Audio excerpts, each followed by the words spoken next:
Hilary Prentice, you said in your keynote address to General Synod that a huge amount had been achieved. What for you were the highlights, the big takeaways? Well, I suppose we would have to acknowledge that the rise in the value of general funds enabled us, um, you know, give to the various strategic priorities that we had identified, and that will take place this year. And I think there was a certain degree of hope and satisfaction in being able to apply monies that maybe we were looking before that we wouldn't be able to. So curacies, chaplaincy, the various ones, I won't remember them all necessarily, Mind Matters, Pioneer Ministry, but I think, yes, it was a very satisfactory year from that point of view. Of course, not everything is judged in terms of financial gain, um, and a lot of other things were going on. I would particularly perhaps mention the rather exciting campus review.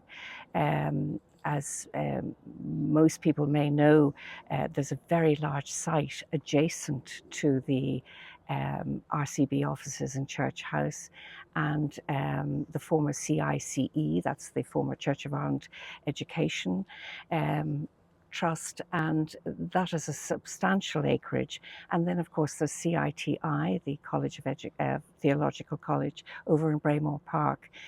And after consulting with our architects and, of course, discussions at executive committee level, RB level, and permission was given to go ahead and choose the Rathmine site. So that's the site adjacent to the to Church House. Now, lot to be done, very preliminary times, but I think there's now an opportunity to develop the thinking around one Church of Ireland campus. That would be the most significant development for the church in very many decades. Absolutely. And we would be very conscious of that. There's an opportunity to get it right. Lots of opportunity probably to make mistakes, but I think there's an opportunity here to bring people together, because at the moment, for example, we have this wonderful RCB library.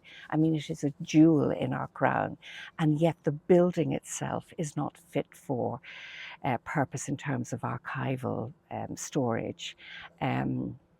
Much less, a student, a scholar, whoever it is, coming in to study in the place. It just doesn't work. So, that would bring that together with the staff of the RCB, with all the staff and students of the Church of Ireland Theological College. I mean, wouldn't that be wonderful? A real gift, in my opinion. Can I turn just briefly to Pioneer Ministry Yes, and the projects that were a priority during yes. 2024? What's the level of commitment there, say, about the church and its direction of travel? Well, first of all, from the representative church body, we have very much committed to the idea of pioneer ministry, and our role is to provide the finance in relation to that. And we have entered into an agreement with the pioneer ministry to make every year to fund 5 projects. And last year was the first year. So 2024 was the first year. And so 4 very exciting projects. They didn't find a fifth, so we were asked to make alternative arrangements, train a few more pioneer ministers for their costs only of training. I think it's an exciting move. It is something that the church wants to do. There's no, it works in conjunction with the normal Church of Ireland, and I think there's a great opportunity going forward. And for every project that is designed, the RCB is committed to providing 5 years finance. So isn't that terrific? Do you think that that is generally understood out there in parishes and in some dioceses? Uh, I think probably they are doing a great job. I mean, the Pioneer Ministry, led by very good people, are probably doing a very good job in trying to disseminate information about the whole thing. And of course, as more and more projects come into play. Remember, we've only the 4 from last year. We'll have another 5 for this year. It's new, so it has to be disseminated around. But I would imagine they will be brilliant at disseminating the value of this.